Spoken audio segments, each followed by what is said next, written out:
I reckon start with the end. You know, like if it's because capital raising was a big thing of our business, and it's something that it allowed me to do it all. I couldn't do it without it. I mean, there's a whole bunch of emotional things I could talk about, the same kind of things, like, you know, never stop, never give up, blah, blah, blah. But I think it all comes down to like setting a goal or like knowing what your target is, and then that will bring, you just work back from that, and everything seems to come easy. And be in the now, you know, like fucking remember stuff. You know, it's like, everyone who gets married, I always say, man, you know, when you're getting married, just remember to have a couple of breaths and look around every now and then. Yeah. Because it goes like that. You know, everyone's talking to you. It's like, congratulations, baby. It's like a party for everyone else. And you missed it. Yeah. You missed your wedding. You're like, fuck, what happened?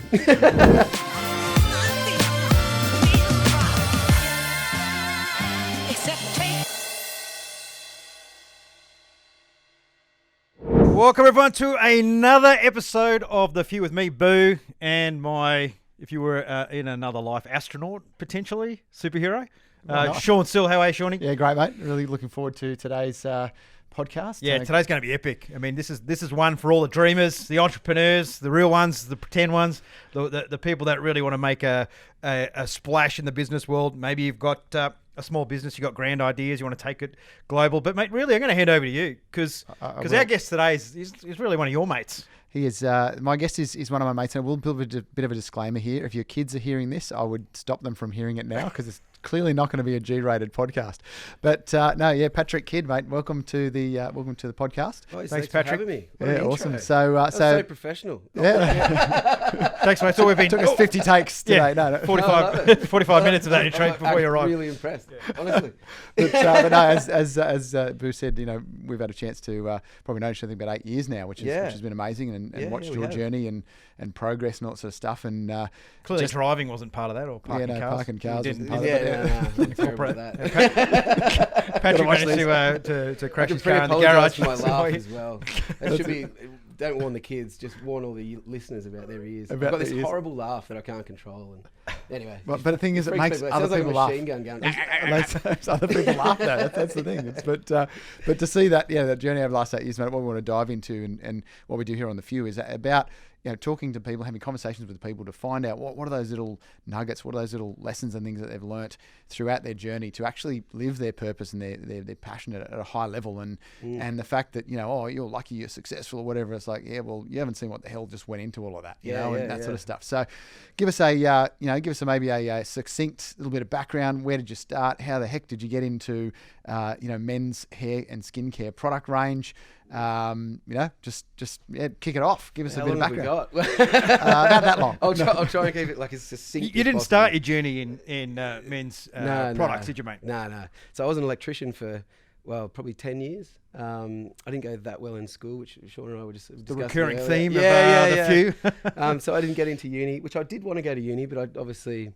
Everything else, you know. What were you looking at then? Was a bit too fun. What was uni? What was your vision back in those days? My mum was always like, get into hotel management, weirdly, which was like... Mate, my company owns a hotel right now. Yeah. You dodged a bullet. Let me tell you, mate. Yeah. Hotel management and COVID. But she was like, you'll get to travel the world and, you know, sow your oats and, you know, good, blah, blah, blah. But anyway, I didn't get in. So then I had to do a trade. And they kind of said, look, get a trade. Even if you hate it, at least it's something to fall back on. So I did. I went to Sydney and when the Olympics were on, actually, and got a trade at I became an electrician. Did 4 years here in Sydney in Bondi as a sparky or electrician, and then went to the day that finished, went to London for 3 years. All my mates were over there, and everyone was just having a ball. It's like a rite of passage, isn't it? It really was, yeah. And it was crazy, man. Like it was, and you know, when you feel like you're getting old, when you're like, it was different back then, you know, it was crazy, and there was that. But it wasn't like so many drugs and stuff, and it was, but just having a good time, you know, like running at the Bulls and van tour and all this crazy stuff that we did. It was grouse. And then I met my wife there, who we've now been together for I think 17 years. But when I was there. This is how it all sort of spawned. It's a bit of a long story, and I'll try and keep it long. You have no other way. Maybe be like long story long. But I went to a little barber shop in London. Well, first of all, I walked past this shop, right, and there was a surfing movie playing in the window, and it was one that I used to watch on repeat as a youngster with my brothers and stuff. And I was sort of like, wow, and I was like mesmerised by it, and I was just watching it through the window. And then a guy came out of the store and goes, hey man, can I like help you? And he was an Aussie guy, right? And I said, oh man, I was just watching Focus. And he goes, oh, it's a sick film, man. And I was like, yeah. And he goes, I was like, what's in there? He's like, it's a barbershop. He's like, do you want to get a haircut? And I was like, yeah, fuck yeah, all right. So anyway, I went in, got a haircut, and then he said, listen, man, my boss is away. He's out of the store. I've got some beers out the back. Do you want to have a beer?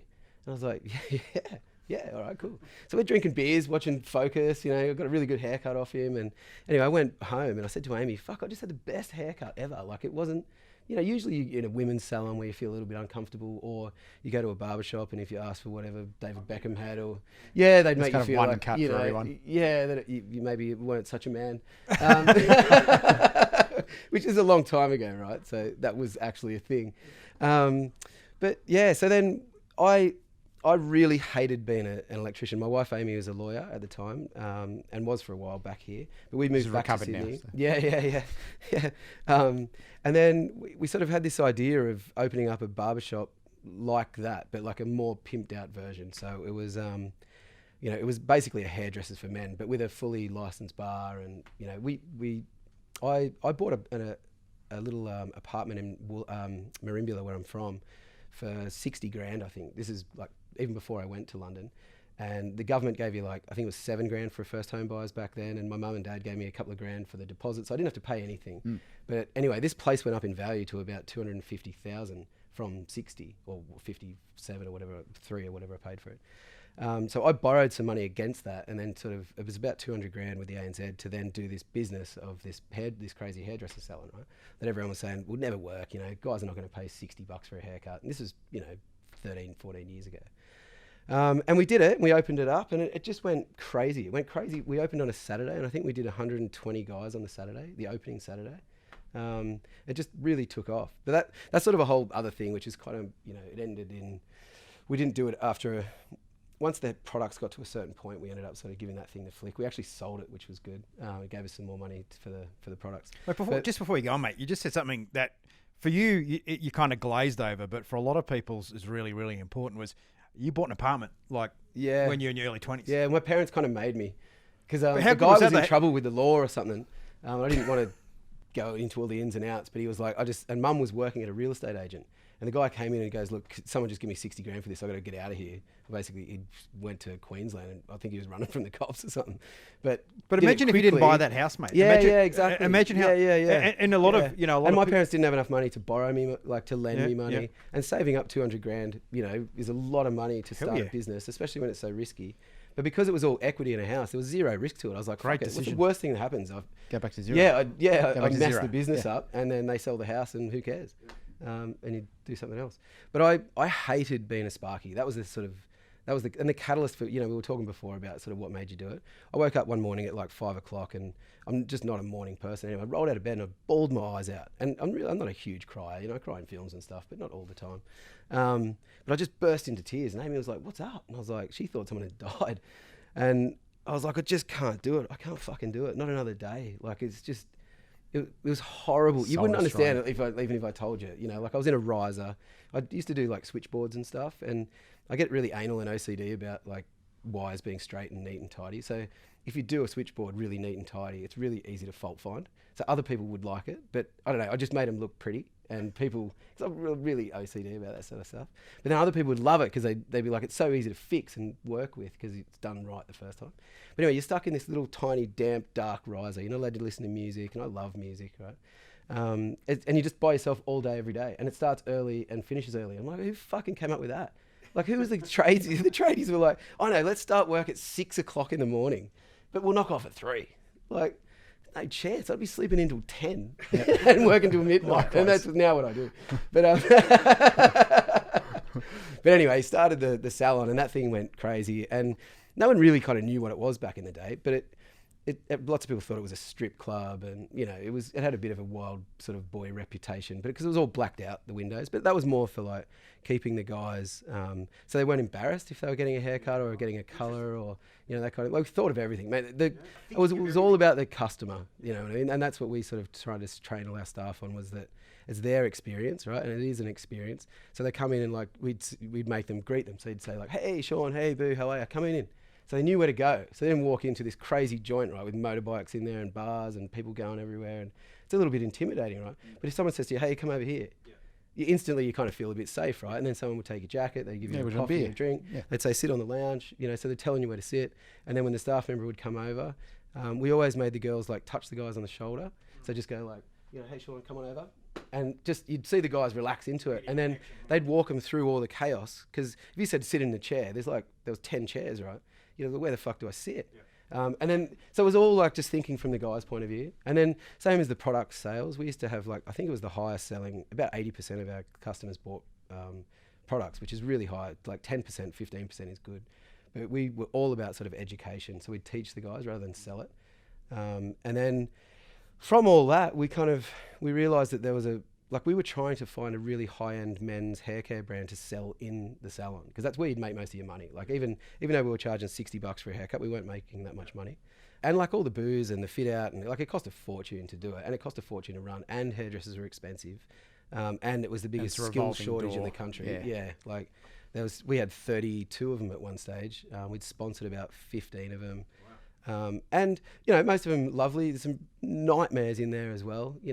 Just dealing with that many people all the time. Like every team has them. Yeah, sometimes. And the difficulty of it, without offending anyone, was that they were really hard to motivate. They were motivated more by a day off, or a bottle of fake tan, rather than any kind of career progression or money or anything like that would traditionally motivate someone.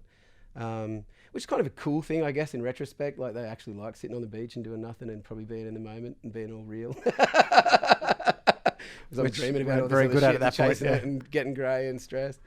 So who knows? Maybe they were right. Hang on a minute. They're onto something there.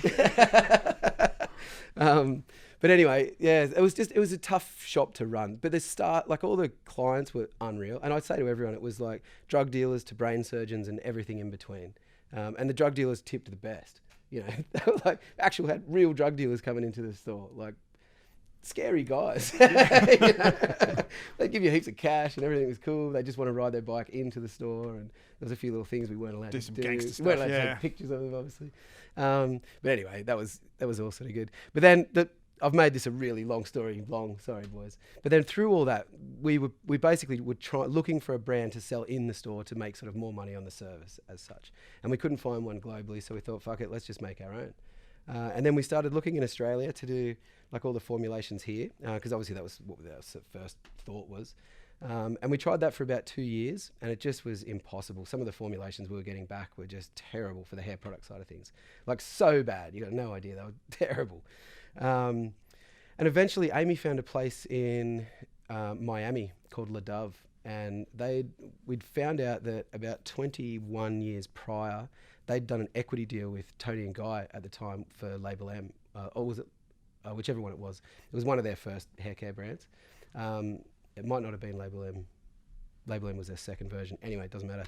But I knew if they've done an equity deal once before, they're probably going to do another one. And because I'd been ringing them and emailing them and, just annoying the fuck out of them for so long. They just wouldn't answer the phones. They wouldn't answer emails. And obviously they get hundreds and thousands of companies going, I've got to do a good idea for a hair care product or whatever. And none of them ever get to market. You know what I mean? So in the end, after all that, we just couldn't get any contact from them. So we just jumped on a flight and thought, fuck it, worst case, we'll have a holiday in Miami and we'll go meet them. And we went out there, and it was out in the middle of Miami Lakes, which is sort of where all the alligators are, and like in the middle of nowhere. And knocked on the door and went in, and I was talking to the receptionist guy and trying to get a meeting with this guy, Mike Bass, who I knew was the CEO. And literally, as luck would have it, people say, oh, you're so lucky and all that. Like this was a good bit of luck. The guy walked down the stairs and heard my voice and said, he's like, oh, you're not fucking Patrick, are you? I was like, that's totally a bad version of an American accent. But I was like, man, yeah, I am. I was like, Mike? And he's like, yeah. And he goes, fuck. And I was like, 5 minutes, man. Just give me 5. Like, come on, let's just do it. And he goes, all right. So we went into a room. And obviously we didn't have a meeting or anything. And then they brought in a few people, and we ended up in there for like 3 or 4 hours with those guys. And after that meeting, they'd acquired 10% of the business. They loved the idea. They'd given us, both Cherie and Mike, who owned the company, became part of our board. They gave us like much lower minimum orders, so like 2,500 instead of like 50,000. Yeah, okay, they gave us free storage, longer payment terms, all this kind of stuff that you sort of dream of, and the opportunity to work with, the best hair care guys in the world. They really are amazing. I'm just gonna pause there and go. Obviously, in hindsight, it's like, yeah, we kind of did this, this, and this.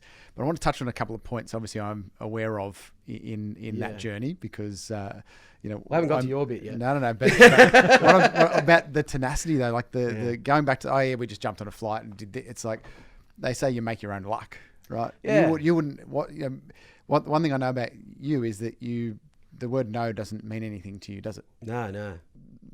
That no. Okay. Well, how else do I go around? How do I get? Do I? But you know what? That's not an intentional thing. It's just I have to do a lot of sort of public speaking and stuff these days with the thing, and then people always ask it, but I'm not really. It's hard to be aware of it when you just do it.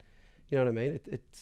Then I do, now that I am aware of it, I tell other people to do it. I'm like, just don't stop. Just like get after it. Like if there's a no, go around. Yeah, like exactly like you said. But is that intrinsic in you? Is it you're always go? Yeah, and like a dog with a bone, tenacious. Yeah. So whether it was, and like surfing as a kid or going to a party as a teenager, your parents would be like, nah, you're not going. And I'd just always find a way to do it. Or if I got in trouble, I could always get out of it. I felt like I had a sort of a good enough understanding of the wide world and what people really wanted, and which I think is just being a salesman. I think most salesmen have that little gift of being able to sort of think from the other person's perspective. But what about being happy, mate? You're a happy guy. I had a really good mate of mine who's in the army when we were in Afghanistan, and you're running around at night and there's curfews. He's like, look, don't worry about it, mate. He goes, just smile. No one ever gets shot in the face. No one gets shot in the face when they're smiling. And for me, it was like, if I'm in a meeting, I'm not down. It's like, dude, just smile. And the fact that you're happy and the fact that you're smiling in a situation that maybe is incongruous, I think that's how important is that? Just to be like, hey, mate, how you going? Your energy, your happiness. People want to be part of that. Yeah, I'm sure. Yeah. I don't really notice it, right? Because I usually do it. And if I probably don't notice them smiling and they're smiling back at me, and I'm like, fuck, these guys are happy. Like, how good's today going to be? I do live kind of day to day as well. Not like, I'm very well aware that it's a short life that we've got, and I try and, if we've but you've got a vision around the sun. You definitely have a vision. Yeah. But also make the most of the little things that are. Like, this is cool, right? It's pretty surreal standing and doing a podcast with all this gear with you guys, and it's kind of a little bit about what we did, which is I get a bit embarrassed by it. It's sort of like it's just my job sort of thing. But yeah, to your point, the UN use the Fijians for their peacekeeping services. Because they're just so big, so happy lovely, dudes. And so happy. Yeah. No one could shoot those guys. Yeah. They're just like, give us your guns, and people are like, yeah, cool. Bulla. Yeah. 100%. Yeah. So maybe there's a bit of that. Maybe I've got a bit of Fijian blood in me, I don't know. Mum was an air hostess. So. Could well be. Nothing sacred as usual in a conversation with Patrick. But one of the things that I observed you do, though, again, which was a deliberate choice, is you're like, right, I want to create this brand. But what I need to do is I need to learn how to think like these big guys do. I need to play the game. And that's where I met you, was actually you invested in yourself and signed up for a corporate finance course about capital raising and exits and all that sort of stuff. Yeah. I mean, how pivotal was that type of information for you coming from that environment? Yeah, well, I didn't really know that I needed it. After we got back from Miami, we were sort of like, holy shit, this is going to cost a lot of money, right? And the salon was turning over good money, but it wasn't profit. And because I was young, we spunked it all on Range Rovers and champagne and cigars and, had good holidays, and don't do any of that anymore. But I went and saw Ruben Buchanan. What was the thing called back in the day? I can't remember. Was it not Wholesale? No, it was before that. It was MBE. Yeah, MBE. That's right. And again, Amy, she does most of all the stuff, right? I really don't do much at all. She said we should go to this thing where you can raise capital instead of trying to just use your own money. So we went along, and I remember watching Ruben talk, and I was like, "Fuck, this guy's cool." Like, I want to be this dude's friend. And he was so cool and charismatic. Wasn't he? Is, and he just explained stuff on the wall, like, especially about buying businesses. Where you'd have like an accounting firm that's making 200 grand and then another one that's making 200 grand. You could buy that one, but you're not just going to add on 200 grand. They've got lawyers and accountants and stuff, which is probably another 100 grand of costs that you're taking out because you've got more things, and then all of a sudden you've got like 600 grand. All this stuff inside and out, right? But for a lay person who's never known about it, it's like holy fuck. Like we could have bought other salons or whatever it was. But then when he got to the capital raising part, I was just so into it, and I'm still obsessed with it. I love it. It's my favourite part of the business is raising capital, and just because we sell the gel, but that's what we call it. We're like, sell the gel. Well, that's because you're a hustler. You love the that's But your relationship, exciting, Pete. and Like you actually genuinely build relationships. Yeah, and you get a chance to tell all these dudes who've usually never heard about it, your story and your products, right? And then most of the time they like it and they buy it. So I'm like, win-win. It's like bragging almost. Yeah, absolutely. Not in a dickish kind of way. Yeah. But yeah, then you and I met, and we quickly got along like a house on fire. And then the course was it 12 months or No, anyway, it was over 3 months. It was like a couple of weekends out of 3 months. Yeah.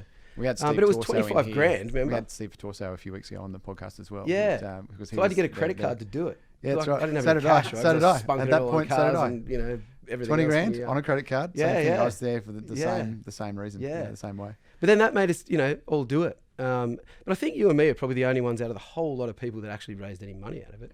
I don't think anyone else was listening. And Ruben and I have since, and you as well, we've become really good friends. We still catch up all the time. We're going to surf his wave pool soon, and we became really good mates through it all. But the capital rate, we needed to do a lot of it. Like so far, we've probably raised 5 or 6 mil, which originally we wanted to raise sort of 2.5 mil to get it all. 2,500. 250,000. Fucking hell. Yeah. Amy does the numbers, right? I'm remembering so far back here, but mine's just gone back. Well, that's the start. It was the IM that had your Monaro. It was that one because that's right. I was the first one to come along. Me and Nixon. You Nixon and 90. Yeah, and we just jumped in and went, right, okay, this is a good deal. We'll come in and see it. Yeah. And it wasn't I remember having that conversation with you. You came to me, you and Amy were sitting outside of Max Brenner's. Yeah. And you're like, here's all these numbers. I'm like, I'm not. Yeah, these numbers are fucking blue sky. I'm not going to invest based on these numbers. Yeah. I'm going to invest based on the two of you. There was something about, and coming from that investor frame. Amy looked really smart. That was it. You clearly didn't. Nothing's changed. But the point was there was something intangible. There was something, and I've multiple times the investment that I've made in other businesses and things, it's about the person first. Yeah. The opportunity can be the shiniest thing ever, as I say. You can build a new freaking mousetrap. Yeah. But it's the people behind it that make it. It's interesting you say that, man. So many of our guys, like one guy that's on our, he owns a hedge fund, right? So he's a fucking smart guy. I met him boxing in the Ned in the gym and told him, the first thing he ever said to me was, he told me to fuck off. Because I was like, man, you look as hungover as I am. And he goes, fuck off. Like, how'd you fuck off? Yeah. And I was just like, because he was boxing, right? And I was too. And I was like, let's do some pad work and I'll hold the pads. So we started doing, just joking around, laughing and having a good time. Mate, I met him for a beer that night because he said, oh, you're staying at the Ned? And he was too. And I said, mate, I'm in like Haircare, and I asked him what he did. He had a gold Patek thing, which you could tell he's doing it right, whatever he did. But I just thought, he was a cool guy, and we had a laugh anyway. I'll give him some products. So I sent some products to his room. And then he texted me saying, do you want to get a beer, the Savo? And then we ended up getting a beer in the Ned. And he was like, you're not raising capital by any chance, are you? And I was like, we actually are. And he put 250,000 quid in. We didn't even read the IM. I was like, man, I could be a fucking total scammer here. And I'm good at that. Like, if I wasn't a good person, I could scam so much money out of so many people, I reckon. Those guys that like go and convince old ladies to give them everything. I would never do it, but I could. If you've got it, you could do it. That's intense. But anyway, John, the guy's name, and I'm sure he won't mind to talk, John Warren, he then said, oh, you got to call my mate Tom Lawrence, who is another hedge fund guy who's in New York. And he's like, man, he's the real deal. This kid's like the Wolf of Wall Street type dude.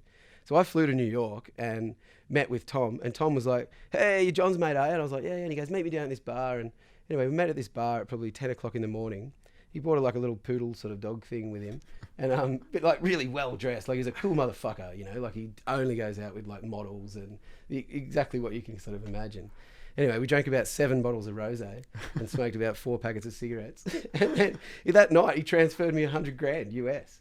I was like, dude, I haven't even sent you the IM. And he's like, fuck it. No, man, I've stopped reading IMs a long time ago. So it's interesting that you say that. Lots of people buy people. Yeah, they do. People buy people. Yeah. And I think when you've been around the traps and me being in that corporate finance space for a time, I think in a year I saw 350 IMs or pitches or 970 slide, presentations and stuff Yeah. that you'd stop them on slide 5 and go, you've only got 15 minutes left. Yeah, You're not going to get yeah. through the other 900 slides. Like, yeah. And less than 1% would have been ones I would have considered. And it was all because of the people first. Yeah, I didn't give a crap about the numbers or the Yeah. opportunity or the industry. Yeah. Because if someone's not either trustworthy, you can't work with them. You just can't work with them. Yeah. You know. And I think too, if you don't have a laugh with them, and I mean, we're pretty selective with our investors. That most of them, they've become advisors off the back of it. I mean, you helped us out so much at the start. Pizza so and writing we stuff used to on the and this wall, is complicated as well. in the salon. Business would be shut, and we'd have, obviously the salon was a pretty cool space. So we'd just get a couple of pizzas, get a few beers out of the fridge, and we just go through the numbers and sort of brainstorm. Like, so important though, mate. You just Yeah, again, yeah. it's fun. Yeah, Like, yeah, people think that people are in money to make money. Yeah, It's yeah. the byproduct of the fun that you have Yeah, and totally. the connections Yeah. that you make, right? Yeah. And everything needs more than just money. Yeah. One person with one great idea putting a little bit of effort in is worth 50 employees. So I think that you've just nailed it there. For a lot of people, it's don't take it too seriously. If you're taking it too seriously, you're not doing it right. Yeah, totally. It's stressful. It'll stress you out because it's stressful enough. It's stressful anyway, right? Yeah. But you have the stress. So next week it's like, oh, we had a win. Yeah. Yeah, it was stressful. Holy yeah. shit, we just landed this massive deal. Or so I think that's something that people really need to take away. If you're thinking about being an entrepreneur, or you're in your mid-40s, you've been working for the man. I'm going to go out, mortgage my house, and start a business. Yeah. You've got to have fun. And what's really interesting, Patrick, as I listen to you and what you do is it sounds like you actually came into this business as a customer. Yeah, you didn't have something to sell, right? I got the haircut originally. Yeah, you're the buyer of your product before you even set up the business. Yeah. Do you think that's set you up to be able to Definitely, see mate, through the eyes of a customer all the time? If you are your target market, and not to be arrogant about it, but if I'm selling shit to me, I would buy it. If I would buy it, I know it's going to be okay. You know what I mean? And I've got a fairly tough crowd, like all the fashion sort of stuff that I get into that my mates don't, they don't ever want to know about it or hear about it. But I buy really good clothes because I like the details and all that sort of stuff. And I think with our products, and especially with the salon, man, we tested that stuff for 4 years in there before we went to market with it. Yeah, wow. So it was tested so in the end. And why is that? Where did that patience? Was it patience, or you just no? weren't I just wanted to get it the right. The OCD was yeah, and more because we sort of wanted it to do what it said on the box, and we needed it to be simple. We needed it to be, because it was going to be expensive. We needed it to cover all its bases, so it has hair loss, that's a big part of the thing. So most of our customers used to leave the salon if they didn't leave the country, because they would lose their hair, right? So then they'd start shaving their head at home. So then you've lost the customer. So we used to do the best fucking head shaves in the world. So we just keep them in there. So you're only getting $40, but you keep them coming back. So hair loss was a big thing for us with the products. The packaging and the styling was huge. We've won so many design awards for all that. But again, it was all function. It was all function over form. So everything had 2 locks. So it wouldn't come loose in your bag, so you could trust it. There was no corners in the bottom of the product thing, so you would never have leftover product. Actually, mate, corners. can you please get into the toiletry bag market? I swear to God, it is impossible to buy a decent toiletries bag. I've travelled since the age of 19, and anyway, please, invent something that folds up, and I'm sure contains leaks. I'm sure he will. I mean, unreal, and made out of leather, real leather. Yeah, no. Well, that one was a short run, wasn't it? We did one. So we got leather from Bentley, from the car company in the UK. We got Alcantara from Porsche. We got all YKK zips. We had secret pockets in there, so we had 2 lines of aluminium ripstop. So if you had any undesirables that you wanted to, you don't have to stick them in your prison wallet. You could stick them in your bag, and if you put it through the thing, you wouldn't see what was in it. We'd say cash and passports and that, but everyone knew it was for drugs. Of course. But yeah, I didn't make any money out of them. They cost me $400 each to make, Wow. and then we upsold them for $800. So, but they sold out in a few weeks. I think, what did we make? 100 of them? Did I give you one? I think. Yeah. Or did you have to buy one? I probably they ran out. They ran out before I had an opportunity. I was going to buy one, but to support the brand, and that's the thing. I mean, I've got M2 in. I've had M2 since the day it's come out. I had the still, do you know test what? ones. I was using the test ones. It's still the most one in the top 3 highest reordered products on Mr. Porter. M2. Just keeps on keeping on. It's great. The fragrance. That's right. Everything from the experience, the container. First thing everyone does, man, they open it and they smell it. Yeah. So I was like, and okay, it just smells we've great. got to, for guys, what smells good. So we're like colognes. So we knew what the biggest selling colognes were. It was basically Tom Ford, Le Labo, Byredo. We just sort of chose the bigger hitting ones.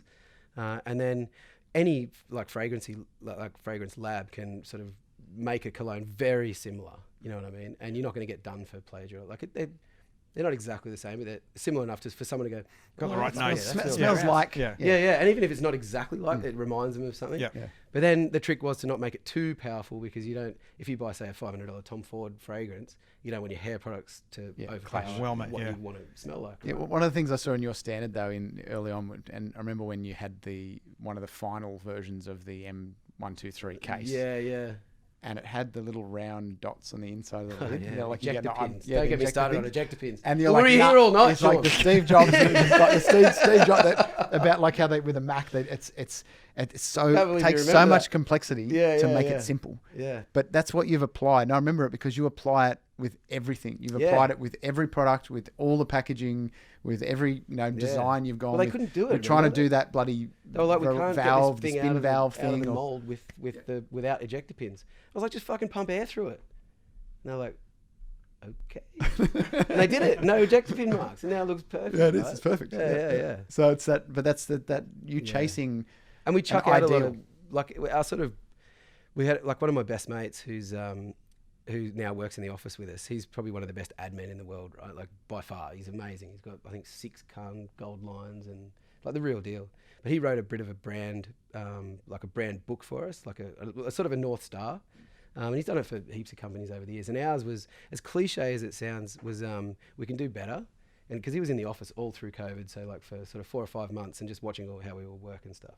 And he was like, what I get from you guys is that just everything needs to be better, or it could be better. Great if it philosophy. can be better, you chuck it out and you start again, which is a shit business model, because you're always chucking out old packaging or like disregarding a I just made it. I signed up on a formula 2 months ago, which I thought was fucking excellent. And then a new drug's come out that's even better. So we just scrapped it, and that was probably 2 years of R&D. But I know the new one's going to be better. So I'm like, fuck it. We don't want to release something shit. Let's release something that's really going to, especially. But you don't know it's going to be better unless you created the one in the first place, right? Yeah, exactly. You always need that baseline. Yeah. But that's the sort of thing where it sounds really cliche and really terrible, but it's sort of the we can do better type thing. Like, if something better will, like, because all the labs, what happens if you're listening as a layperson and you don't know how to make a shampoo or a conditioner or a hand wash or whatever the fuck it is, the lab will ask you for a benchmark, right? So they'll say it was a hand wash, you'd have to benchmark Aesop with the one with the little balls in it or whatever, because it's such a good product, right? It's highest selling, I think, globally. So you give that to them, and then they say, okay, what's your budget per fill? So it might be 20 cents, it might be 50 cents or whatever it is, but you'll have to make sort of 5,000 of them or 10,000 of them or whatever. So it's all based on budget. So we've never ever had a budget. That was the first thing that sort of shocked Ladave and Bentley Labs and HSN, and we're just working with a South Korean company at the moment. But there's no budget. We're like, there's no such thing in our sort of thing. It's like, what's the best products and does it work or not? And then if it's got clinicals on it, like clinical data, then we'll take that. And because the other thing is, like, say like a retinol in a moisturizer, right? You can put like 0.01% in and you can claim anti-aging, but it doesn't do shit because it's tested at 2%. So all the clinicals will be done at, say, a 2% mark. So if you put in 0.2, like, it's nothing. It's like 100th of whatever it's supposed to be. So it just doesn't do anything. But if you put it in at 2 and it works, guys are like, shit, they'll buy it the next time, and then the next time, and the next time, and the next time. So you get that sort of It's really interesting, because a company that I founded built a hotel in Perth a few years ago. And I remember it being a distinct part of the process is the soaps and the product that you have inside the hotel. And is it, you don't know, right? And you go, okay, so this one's 20 cents and this is $4. And you look, same size, same amount of a product inside it. How could it be different? But the science behind it and what you can claim, it's incredible. But you see how there needs to be some marketing around that, and also trust to part with that. And we were always like, let's get the $4 one, but unfortunately you have a hotel manager in there that goes, no, this 20-cent stuff is the best, because from a return basis, it's and around the corner there was a men's grooming salon, and they had these amazing products. What we started to do was, in certain rooms in the drawer, which was like a premium room, you could buy those products. Yeah. And this was maybe 4 years ago. So it's a good idea. Yeah. So it was definitely forefront of mind that the quality of your product, such a small experience, but people remember that. Yeah. When they stay at the hotel, they have a shower. Yeah. They remember.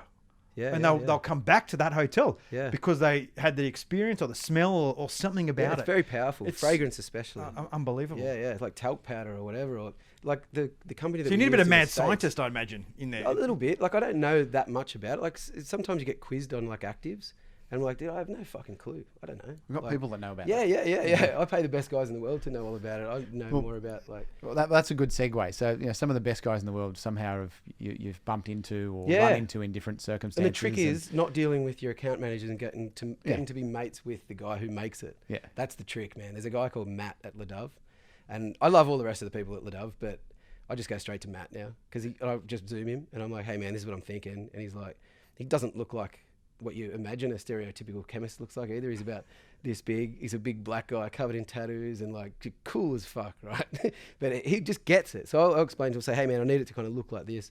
I need it to work like that. And we can figure it out in 5 minutes. Whereas if we go back and forth with emails with all the other people, everything gets miscommunicated and lost. And he's like, cool, bro, what's your budget? And I'm like, no budget again. And he goes, okay, for $2 I can make you something shit. For $2.80 I can make you something pretty good. For $8 I'll make you the best thing on the planet. I'm like, cool, $8. He's like, fuck yeah, bro, let's do it. And it's that simple.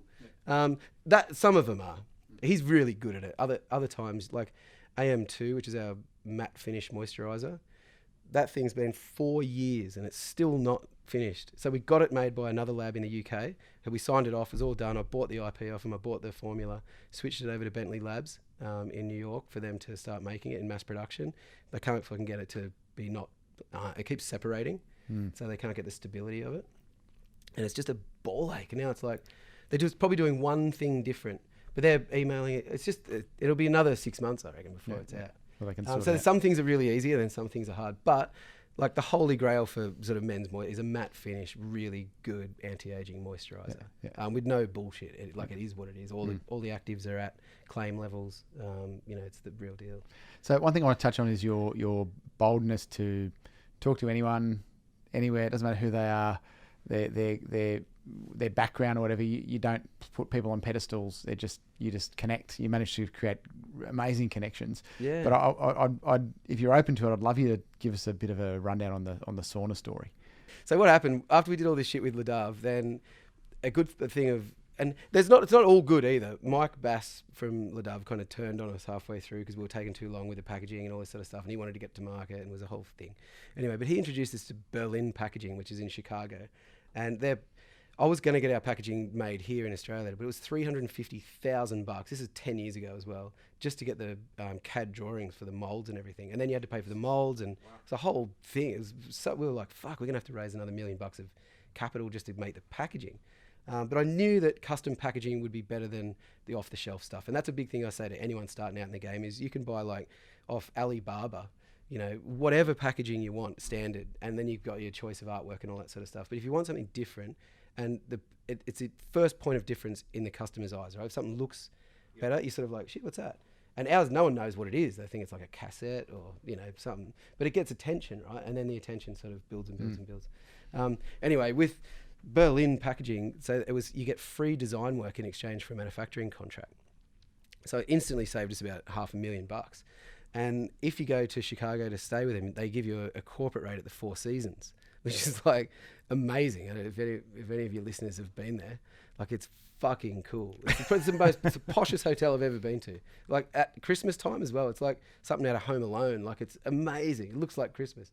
But anyway, we went there and it's $200 a night instead of $2,000, and they give you a suite. Wow. So Amy and I were like, fuck it, let's stay here for a week. This is amazing. Yeah, that's awesome. We weren't spunking investors' money away on this thing. It was cheap, but we're so busy with everything else. We just thought, let's just hang here for a week. But on the last day, because it's the Four Seasons, you're obviously getting people who sort of do well staying in it. And this is what I always say to young dudes, like, if you get upgraded to business class, fucking talk to everyone, because everyone there has probably paid 12 to 20 grand for their ticket, and a bunch of go-getters. I've got so many of my investors from planes.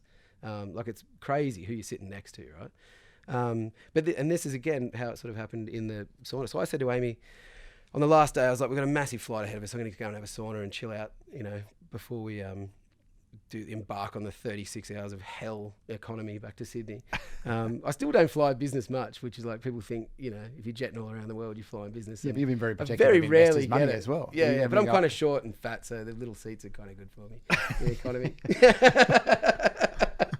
And then if you do get an upgrade, you really appreciate it. That's what they say. It's people that spend other people's money that fly business Yeah, class. yeah, totally. Yeah.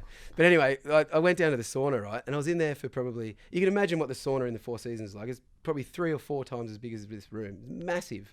And there was no one else in there. So I was in there for about 20 minutes. I was getting super hot. I was about to get out. This guy comes in, the door swings open with his towel over his shoulder and sits right next to me, like legs touching. And the sauna's huge. Must have smelled nice, mate. Yeah. And I laughed straight away. I was like, fuck, man. He goes, oh. I was like, put your fucking towel on. And he goes, what? Not a locker room guy. I was like, nah, not really. I don't care. But like, anyway, so we start talking and I said to him just randomly off the cuff, I was like, mate, how good's the Four Seasons? He goes, oh, it's a beautiful hotel, isn't it?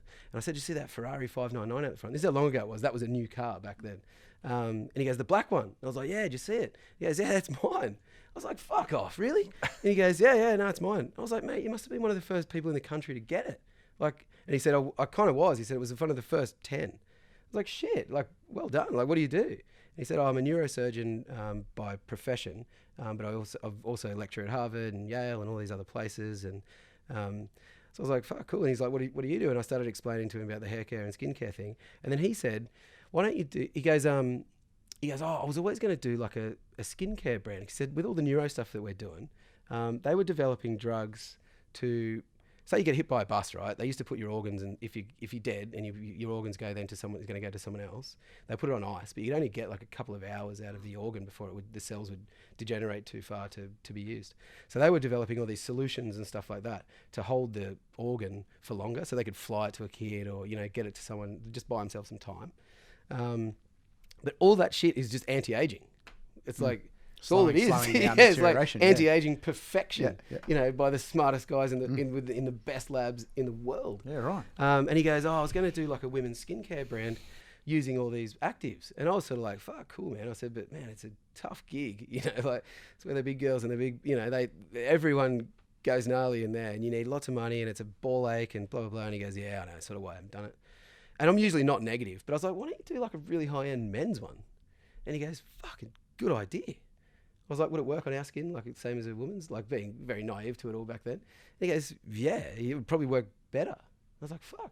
He goes, mate, good idea. He goes, you want to go halves in it? He goes, I'll do all the science stuff and then you package it up and we'll go from there. I was like, yeah.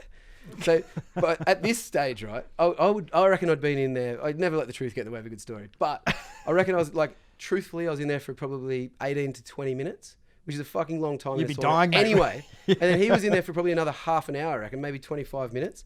So I was like, in my mind, I was like, keep listening, stay awake, don't pass out. Like this could be the moment, it all comes clicking together. And eventually, after all that, it just got too much for me. And I was like, are you sure you're a doctor? He's like, yeah. And I was like, if I don't make the door, roll me out. I just ran for the door, right? And then I opened the door and there was this dude who worked at the hotel, this massive, big black dude. And he was like huge. We're holding all these bottles of water. And I didn't care, man. I just ran at him and he was like, what? Thinking I was going to like fight him or something. I just grabbed the water and was like, oh, fuck. He's like, you all right, man? I was like, no. I think I've like nuked myself. I sweated for 3 days, like on the plane, everything. I was sweating for 3 days. I couldn't stop myself sweating, but kind of worked out. But then I had to go to because I said to him just before I left, I was like, mate, how are we going to, I was like, I'll leave my business card with a concierge. Like, call me, let's get it going. He's like, yeah, fuck yeah, all right. So we like high-fived and all that sort of thing. It was grouse. And we sort of became mates in the sauna. And then I had to go to the concierge, and there's 4 of them, and explain to each one that there was this guy who I couldn't remember his name. This is kind of what he looked like, but I met him in the sauna, and it was imperative that he gets my business card. So anyway, I had to embarrassingly do that to everyone. And then went back to Sydney, and a week later I was thinking, he's got to email me soon, because we were hyped on it. A month later, nothing. Like 3 months later, nothing. I was telling all you boys this at this stage. 6 months, nothing. Let it go. 9 months. And I was like, fuck. I couldn't track him down. So I knew that he worked for Bridgewater, which is Ray Dalio and all those guys. But you can't get any information on those guys. It's like a vault, right? And Harvard and everything, I was ringing up, pretending to be a student and just couldn't get any, because I knew he was a professor there, right? Yeah, right. But I knew no other information on him. So anyway, about 9 months later, I get an email out of the blue going, hey, Pat, sorry, man, just been super busy. I'm in Australia headlining like a TED Talk thing. Love to catch up with you and Amy. I saw you guys are doing a capital raise. I want to get involved, blah, blah. And I sort of thought he was more to talk to the skincare stuff. But anyway, when he rolled up, turns out he'd sold 3 drugs to Pfizer for, I think it was 2.2 billion. And his business, they split it with a business partner. So it was like 1.1, a bit of tax. And so he'd done pretty good. He was already like a wealthy guy. But so he then invested in the business, sort of gave us all the lowdown on the skincare and was like, guys, I don't need to go halves in it. I'll just advise you along the way. I'm kind of going to pull the reins back a little bit and start enjoying life. And then the problem of Bentley Labs arose after all that, where just they wouldn't answer phone calls, they wouldn't answer emails, because I was like, I need a big lab to make this big hitting shit, right? And it was the same thing. I'd heard they were the best in the business. Someone had told me that the lady's name was Kathy Fitzpatrick, and I tried Kathy Fitzpatrick at Bentley Labs, Kathy.Fitzpatrick, Kathy _ K Fitzpatrick, Kathy K Fitz, everything, and got nothing, right, for ages. And I was ringing every Tuesday and Thursday, so I would just make myself call at night. And eventually I got to know the actual receptionist, because I was just calling her. She's like, hey, Patrick, they're not here. They just wouldn't take the calls. And then after about probably 4 or 5 months, their receptionist must have left or something, or had been on holidays, and they got a new one in, and I didn't recognise her voice. I was like, oh, I fucking got you. I was like, hey, it's Patrick here. Is Kathy in today?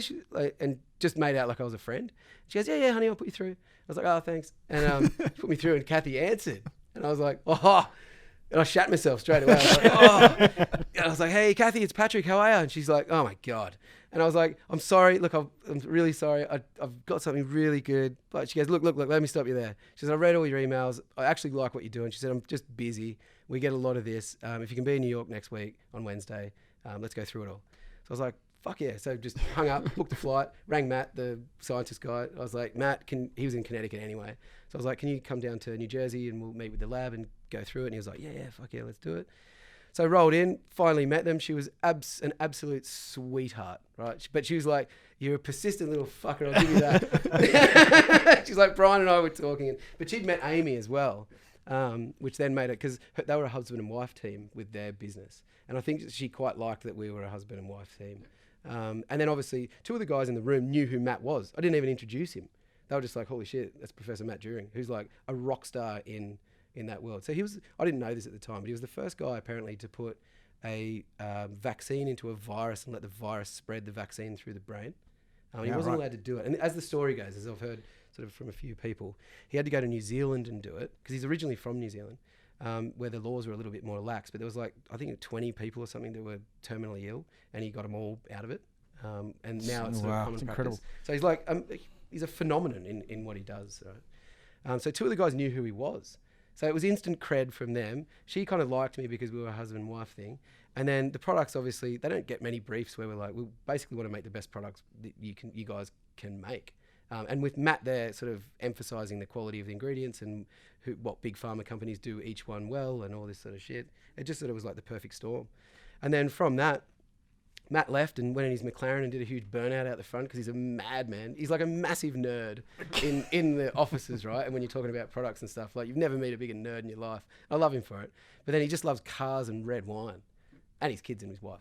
But the guy's a fucking lunatic, man. I've never been so fast in a car in my life than with him. He's mental. But he did a big burnout and took off. And then Kathy was like, can we talk to you before you go? And I was like, oh shit, I felt like I was in trouble with the principal. And I was like, yeah, real sheepish, like, what's happening? And they were like, listen, we really like what you're doing, and we've just started building this new lab out the back, which is more about creating new actives rather than just replicating everything. So, I was talking about the hand wash before and how people like just replicate something and try and change the fragrance and the color and that sort of stuff. So they were sort of leading the charge in newer ingredients. But they said, we've discovered all this new stuff that we think would work really well in your products, and it's all new, but it's usually out of most people's budget. So they said, first, we want to use that on your products, but then can we invest in the brand as well? So they invested as well and filled up the last of our capital raise. So again, it's one of those things where LeDove and Bentley were in bed with suppliers, which can be a good and a bad thing. It's usually a bad thing, and there have been bad things from it, but there's been some really good shit off the back of it as well. So it's sort of like one of those. But this is the thing. You had a very, very deliberate approach. I remember from day one when you were talking about it, you're like, we're building this thing to sell it to L'Oreal, Procter and Gamble or what's that one? Unilever or one of these guys, because you looked at their reports, their annual reports, and went, what are they buying? Does it needs to look like an orange? Well, we need to build an orange so that they want to buy it. But you also, again, that patience piece, you delayed cash flow or profit for the sake of valuation. For sure. So you've been heavily focused on valuation. People to do. Because it's the part of the strategy, right?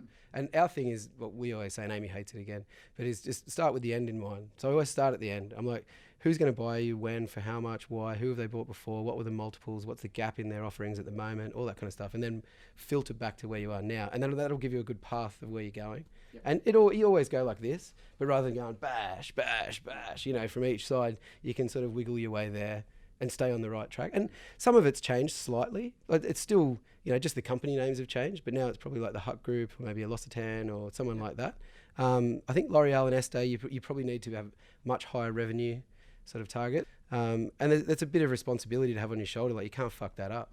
Not that we were ever thinking we were going to fuck it up, but it was more like, we were grateful for it because it means so much to us, the business, but the money also means so much to them. But then in the end, no one's really about the money. Like, we offered everyone a buyout, whatever it was, 6-8 months ago, and no one took it. No, everyone loves being part of something that's winning. Whether it's a racehorse, they would have made 5 or 6 times their original investment, and everyone was like, "Nah, fuck man, let it ride. We're on for the I'm whole not in for the ride." money." Yeah. And not because they want to make 100 times. It was more just that they kind of live vicariously through the brand. They do, mate, and they want to have coffee and tea with their friends and go, "I've invested in this business. It's going really well. Well, check this article out." One of the things that Patrick does really well for the shareholders is, and whether it's as often as you want or not, it's not the point. But they send through a shareholder update that's graphic designed and it's really well written and it gives updates on different things, and it does, as you say, it allows the shareholders to be part of that journey and to celebrate it with you when you have some milestones and things happen. I've got investments in many different companies. Yours is the only one that's actually doing that. That's funny. Right? I thought you had to do it. And doing it well. Yeah, because Ruben was like, make sure you can send him an update, man. But if you do that, then you don't get phone calls from guys going, "Hey, bro, what's going on?" And that's, I still get phone calls anyway, because most of the investors I'm good mates with. Well, now we are anyway. So tell us a bit about under the surface, Patrick, because obviously, you're highly motivated, energetic. What's some of the dark stuff that you deal with? What's some of the failure, the bits where you pick yourself up? Because a lot of the stuff you're doing, mate, is pretty high stakes. High stakes in what you're doing, right? But you're not a gambler. You're obviously... Do you know what? I reckon I've put $5 in pokies in my life. What is it, mate? On a horse.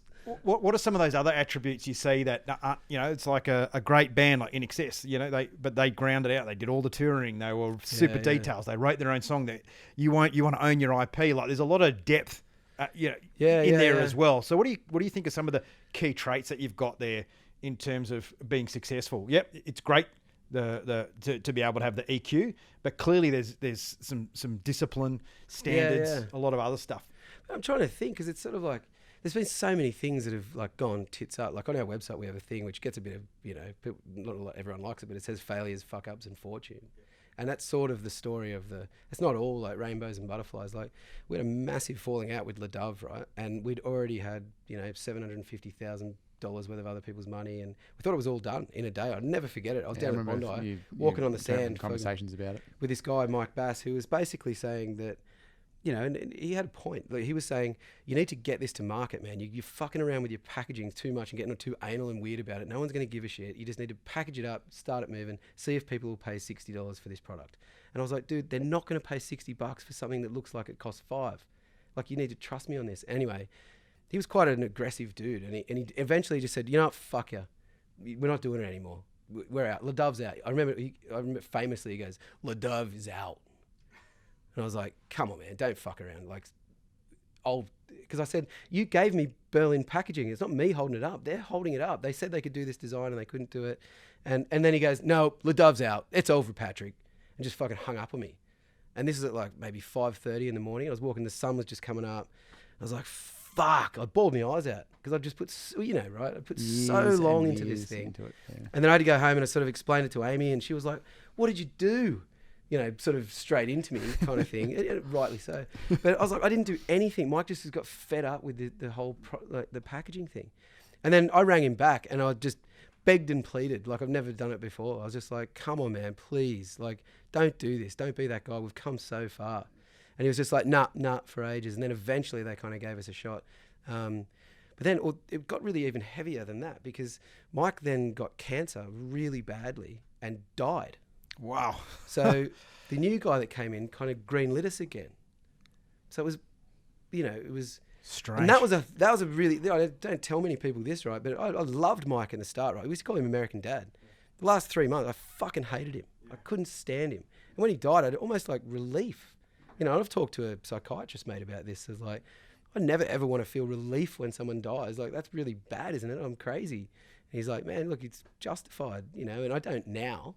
Like, I miss the guy, but at the time, it wound me up so much, man. And it's like, you don't want people to think you're an asshole, but it is your feelings, right? You can't help what you feel. And I was like relieved. So how many sleepless nights do you have around that time, mate? So many. Yeah. You got no idea, because it's just, and you can't tell. I couldn't tell these guys, I was like, fuck. And then I'm trying to put on a brave face in the salon and everyone's going to come in and go, hey, buddy, how are you? Let's have a beer. You did ring me. I rang you guys. Yeah, I think I rang you because Nighty and you did work in a ring. Nighty and Nixon would have been devastated. Yeah. But I showed a state solution. Right? What else can we do? How can you approach it? Yeah. And we've got like Jason Sargent from Red Bull. Like, he used to come to our things when it was just us three. So because there was really some big hitters that used to come into the shop, right? And all of them, if we had a problem, I'd just run it by them, and then they'd come to the meeting with Sean and Nixon and I, and we'd eventually sort of figure it out. And I did ring you. I forgot about that. Yeah. But Amy and I and Sean and everyone else, we had a sort of a bit of a plan together. Went back to Mike, and I started to get him to come back around. They disagreed with every capital raise we ever did, and we had to have an AGM and vote them out. So they were like, "You're focusing too much on raising capital and not enough on selling products." And that was their thing, right? Yeah. They were like, "Give us a good reason why we shouldn't." It was like a your valuation is just doubled. Yeah. And they're like, "Yes, but we've diluted." And it's like, you've got now, instead of $250,000 worth of shares, now you've got $900,000 worth of shares. And they're like, it doesn't matter. You're spending too much time raising money. And then it was like, all of a sudden, it was millions of dollars worth of shares. And they were like, LaDove disagrees. Remember that at the AGM? Yeah. I was like, everyone in the room was like, what the fuck? They're just like, they just press play every time. Our lawyer, right? I mean, our lawyer and our accountant were both going, he's mad. He's crazy. But he must have been sick. Yeah. Which is the unfortunate part of it. Impacting his... and making weird decisions, and then he was taken away from all the business, and and I feel really bad about that. But at the time, I was like, yes, Mike's gone. I didn't know he was sick, obviously. But yeah, like that's one of a gazillion things. The packaging for the shampoo, that was years and years and years, and never even got to sort of production. And then when it did get to production, they turned around and said, we've spent so much money on development and time building this thing that we now think we should own the IP to it. We're like, fuck off. You signed an IP contract 4 years ago saying we own it. People always try it on, designed it. Yeah. And they were like, well, yes, the concept, but we actually designed the mechanism. And then it was me and Amy versus 16-man legal counsel in Chicago. But eventually we sort of agreed on it. But that was stressful, man. The guy, his name's Scott Jost, who was the head of Berlin Packaging. And I wanted to fucking kill him. Because I was like, dude, you were with me. We drew it together. Like, we're not L'Oreal. We're not Estee. This is going to end the business. And he was like, dude, I'm sorry. And then eventually later on, he told me over a beer, after we sort of finally, I wasn't going to kill him, he was trying to get a promotion. But you get so caught up in your zone that you don't realise other people have their own shit going on, right? So he wanted to get a promo because he wanted to bring in another piece of IP and, blah, blah, blah. So now we're good mates, but it's like, there's loads of things. Like, you don't really get that much sort of bad stuff. I do say to people, though, being an entrepreneur, or, if that's what I am, or running your own business, it's like being bipolar. It literally is. Like, you get up in the morning, right, and you check. Well, it's the first thing I do. The kids run in and they're fucking psychos, and I'm like, get out, yelling at Amy for a coffee. But check my emails, right? So your first one, you could be like, oh, yes. It's a win. Purchase order. You might get a 25 grand purchase order or something. Or a new country's opened up, or whatever's happened. You're like, fuck yeah. And the next one, you're like, shit. Yeah. Like, Boing. how am I going to get out of this? Yeah. And then the next one would be like, oh, yes. And then you're like, fuck. It's literally like that until you get through all your emails and you're sort of like, oh, God, that sucked. Yeah. But then I have to have a shower and do my whole mindfulness to keep like sane after I've read my morning emails. That's awesome. Yeah. But it's the entrepreneurial journey, isn't it? I mean, the same thing. You'll get that. You'll get the up and the down, and as you build that resilience, the up and the down become less. They don't last. They level out. Earlier on, it'd be like, the sky's falling down. Yeah. Whereas now it might last 10 minutes. Yeah. And then I think what it has done though is drilled our customer service to be the best on the planet. That's the most thing we get compliments about, apart from the product, obviously. But people love our customer service because we're so, like, if anything's broken or if anything's wrong or if anything's whatever, they just get a new one straight away. Dudes are like, man, I'll send it back. And like, don't worry about it, give it to a mate. Yep.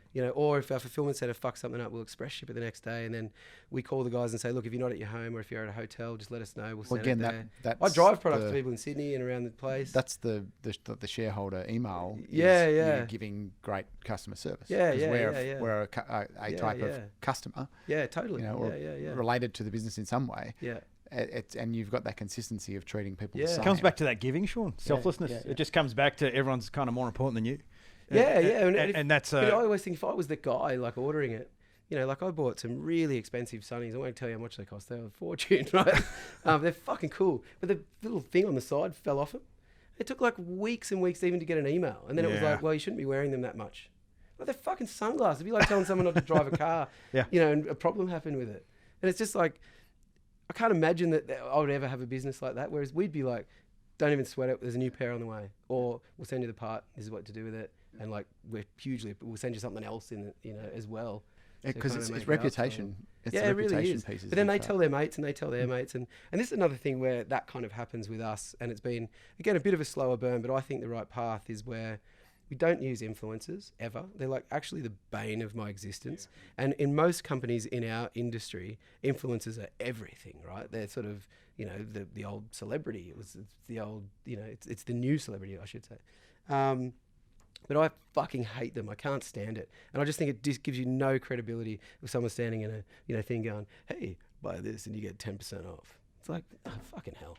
But you watch people do it right, and their brand goes bash, and they get huge revenue from getting on these influencers channels, and then they just drop off the next week once they've stopped doing it. Yeah, and if you don't have a code or you don't have a discount, you feel like you're getting. And your cost of sale starts to constantly drive up more and more. So you got to cut corners in delivery and customer service. Yeah, every company we work with wants to do influencers, right? So whether it's Selfridges, but then you become like the luggage sellers or those places that sell knife blocks that are always 70%. Exactly. Always seem to be closing like something down. Has anyone ever paid full price for a rug? A mattress, a rug, a luggage, or a knife block set, right? You're not going to ever pay full price. I don't think anyone's ever bought a King Furniture couch for full price retail. And if you did, you're a fucking idiot. That's it. Whereas you've protected the brand. Yeah. A lot of the time on Facebook and that we get written off, like dudes are like, bullshit. And then I'll be like, fuck you. And they're like, fuck me, fuck you. And then you have this whole argument, but it gets their algorithm going, right? So you have an argument about it, and then you drop in some clinicals, you drop in some stuff, and then we end up chatting. They're like, sorry, bro. I'm sorry. and then they're like, best customers. And it's like, sort of, it's hard. And I do fire back on Amy and you and everyone else tells me not to get on Facebook and stuff. Because sometimes when you do an ad, right, especially with a statistic about hair loss or like you're making a big claim, people will, and you get trolls in there just for no other reason. Yeah. Paid by but your I competitors. take it all personally, which I probably shouldn't. I try not to as much these days. Box on. Yeah. I got banned for, I don't know if you could bleep it out, but Facebook banned me for like a while because I called someone a cunt. And the guy was like, very professional, mate, calling a customer a cunt. And I was like, if you don't want to be called a cunt, don't be a cunt. So like, come on, man. Like, There's certain not those guys. Yeah. Certain philosophies in life. What we did do, and what I was sort of alluding to before, and I always get sidetracked, but the whole influencer thing. But what I do, I think sort of cleverly, is I send products to influential people who aren't influencers, right? So we've got like Ewan Relly. He's one of the big hedge fund guys from New York. He's an English guy. He was part of the Mr. Porter Style Council. He calls himself the fashion banker. He's like what you want to be like when you're 50, say. He looks like James Bond. He went to Eton. He's just the fucking nicest guy. Anyway, I got him on LinkedIn and was just like, hey man, any chance, I'm going to be in New York, any chance I can buy you a coffee? He's like, fuck man, I'm pretty busy, and I hit him a few times and eventually he was like, all right, yeah, meet you here. And then we had a coffee and he just loved me straight away. I loved him. I was like, dude, you're the benchmark. You know, he's just the coolest guy. And then he went and pressure tested our sort of IM with like his group of investors. So he's like, look, these guys probably won't invest because they're 10 mil sort of minimum investment sort of thing. But he said, mate, they'll Dragons den you. Get in there, give it a shot. So I pitched away to these guys for about 3 hours, like guys and girls, sorry.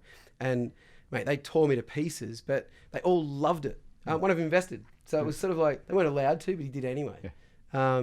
Like things like that. So I send products to him, and then he puts it on his Instagram. And I always write a note saying, hey, you know, don't put this on Instagram. It's just a bit from me and the team in Bondi. Cheers. You know, love your work, whatever. I'll say something funny in there. And then 2 seconds later, it's like, fuck you, Pat, as if this is not going on Instagram. This is the best shit in the world, blah, blah. I'm like Sean Avery, the ice hockey player. Like, he's very, polarizing guy. People love him. People hate him. We've got like Matt McCormick, the artist in LA, who's an amazing sort of artist. We've got designers from BMW, just weird things that you wouldn't think are the traditional sort of influential dudes. A few athletes and stuff, but we tell those guys to keep it sort of on the down low. But then what happens is you get their mates, right? And then you might get 1 or 2 of them, and then you get 1 or 2 of their mates, and 1 or 2 of their mates, and 1 or 2 of their mates, and all of a sudden you've got this reputation. And people love. We always say we're the best brand no one's ever heard of, which is kind of still true at the moment. It's starting to change a little bit, but our growth rate's just been like that. So it's consistently going and going and going at almost exactly the same rate, whereas every other brand is like that, you know, all depending on how much cash they can get in, how much money they can spunk on an influencer. They make a big load of cash, but then they disappear for the next 6 months and they come back, and it's just not the way we do it. Yeah, what you're doing is building longevity in your brand. It's like consistent growth. Very deliberate. Like and whether you have deliberately thought about it or not, like in that sense that we have a deliberate strategy of doing this. Yeah. Just the way you seem to be programmed is that, well, I could just copy everyone else. Yeah. Then I'm going to get what everyone else gets. Yeah. You've gone, that's not what I want. Yeah. I want this. Yeah. So I'm going to have to try different things. I'm going to have to literally, you know, keep hitting up people for 4 months until I randomly get a different receptionist and get through. And, exactly. You know, nearly die in a sauna, you know, just to keep the business going, you know. And I reckon that gave me internal damage. But it worked, right? That's where the breakthroughs happen, man. But then another guy, Adrian McKenzie, I met him on a plane coming back from, I got upgraded from London to Sydney. Sat next to this dude who just turns, I had no clue who he was, right? He's probably one of the biggest investors in Australia. He's a Scottish guy. And eventually, by the end of the flight, he goes, mate, come down to Paddington and read me your IM, and, you know, I'll pressure test it for you if you want, because I sort of do that for a living. I didn't even know what he did. We just talked for 24 hours on a flight about nothing about work, but got back and he got his fund to invest, and you know, he's like the real deal, like that kind of thing. You just never know who you're sort of sitting next to. So what next, crazy. Mate? What do the next 5 years look like for you? Well, this is the thing, right? So what we were sort of alluding to before, and not doing the influencer thing and doing things slowly and all that sort of stuff, it's a very planned out strategic read, and it's written on our wall in the office, right? So we know basically who's going to buy us, sort of roughly when, for how much, and we know the path to get there. So I'm very conscious of not, you know, we could sign with Sephora probably now, which would be 2,200 stores globally, and you'd get, you know, $2 to $3 million every couple of months in revenue, which would, like, we don't even make that a year now. But then there's no cream left for these guys, right? So if I'm sort of being cheeky with, say, whoever it might be, like company A, like, give me $100 for this, like $100 million for this thing, which is extortionate amount of money, right? But I can show them how it's worth 200 in the first 12 months to them, based on what they currently do. They don't have to change anything. They've already got the distribution network. They've got the labs. They've got everything else. It's just plugging in a cool, fresh brand that they'll probably fuck up within the next 5 years, but they'll make back the initial, and they'll probably make another couple $100 million off the back of it. So that's always been the plan. So that's why there's no salons. You know, there's a very few barbershops. The only barbershops we've done are sort of friends that have insisted, and then I've had to do it. But we wanted to test the barbershop model out in Australia before it was, say, like if a L'Oreal came into, say, you know, they might have, I don't know, hundreds of thousands of barbershops around the US, right? Which would then give you a big exit price because they can just dump it straight into that. Plus all the women's salons that would sell men's products as well. But now with skincare and stuff, we've sort of gone out of the purely hair care type thing. So then that opens up a whole bunch of different buyers. But again, we just focus on the best stores on the planet to give you the brand positioning that I think the brand needs to be that expensive. And then the beauty of what they do is, like, Barney's was a great example, right? Like, so we got into Barney's, we launched with those guys. The product sold out within 3 weeks. They went to do a reorder, but one of my mates was like, dude, Barney's is in trouble. They're not paying their bills. They owe me $2 million. All this shit. So I didn't send them a reorder. But what they did was they introduced the brand to their database. And I don't know how many millions of people were on their database, but Barney's is Barney's, right? Like it's a household name. So they sent an email out to everyone saying, introducing the Patrick's brand. And then within 2 weeks, they were closed. So all those people just went straight to our website, and our US numbers just went like through the roof, which was, even though I lost probably 20K on the order, we made that in a couple of days online, like direct to consumer. And that's the other thing. That's a big thing where direct to consumer is now huge.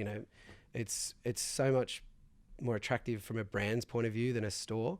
Like Selfridges is fucking cool. Selfridges is the best department store on the planet, right? It is very cool. Yeah, and if people go in there and see your products, it's mad credibility. Yep. But the margin's terrible. Like they drill me on the margin. Like it's, and as Jared Fisher always says, margin, margin, margin. And then he would be like, and margin. Like, fuck you with your margins. Like, margin. Because it's all about margin. All about margin. And now we're starting to get our margins right as we get bigger.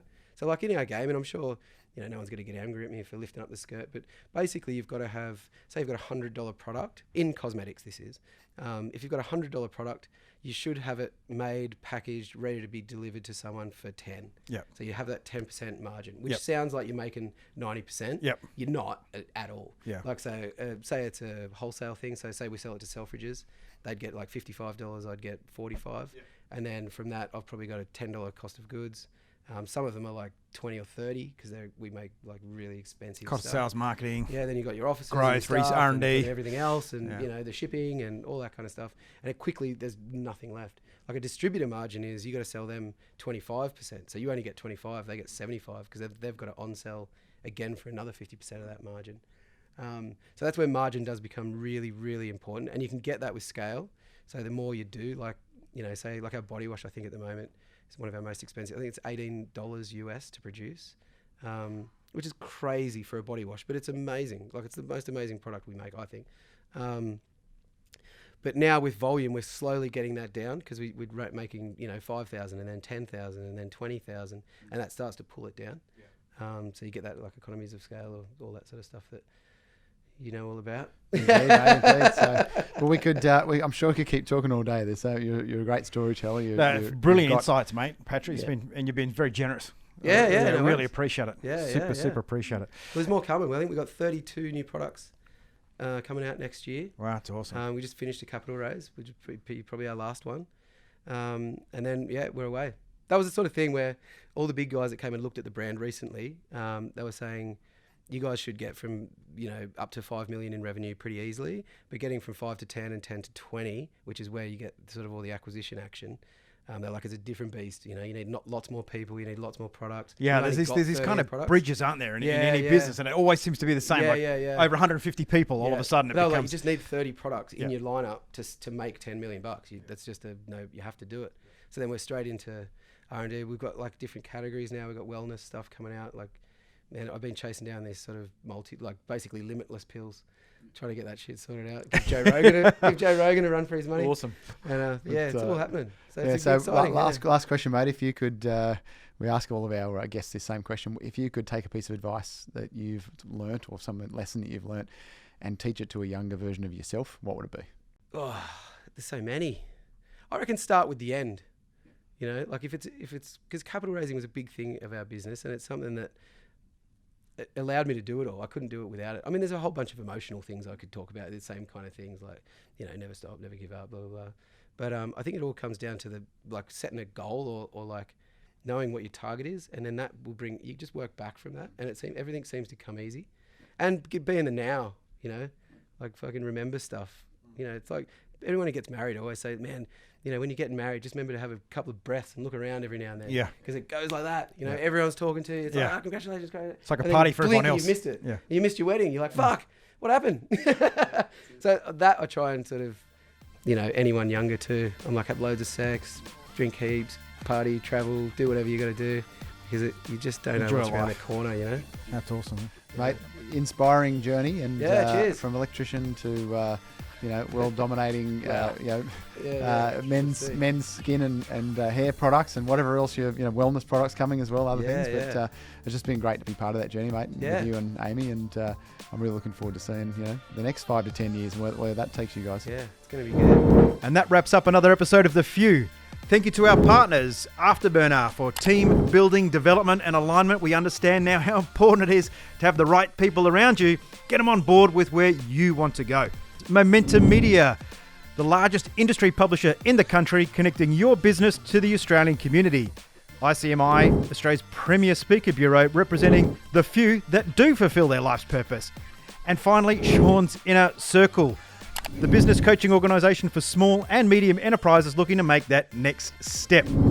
Thanks again for listening in and downloading today. Please leave a review on whatever platform you are currently listening to this podcast, and reach out to our partners who can help you make the transition to the few.